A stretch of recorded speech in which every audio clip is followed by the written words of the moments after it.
বাড়ি এসে হাত পা ধুয়ে ফ্রেশ হয়ে নিয়েছি। এবার ভগবানকে সন্ধে দেব।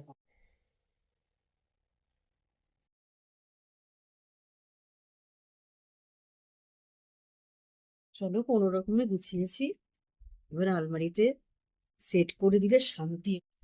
চলো কোনো রকমে গুছিয়েছি, পরে এবার ভালো করে করে নেবো গো।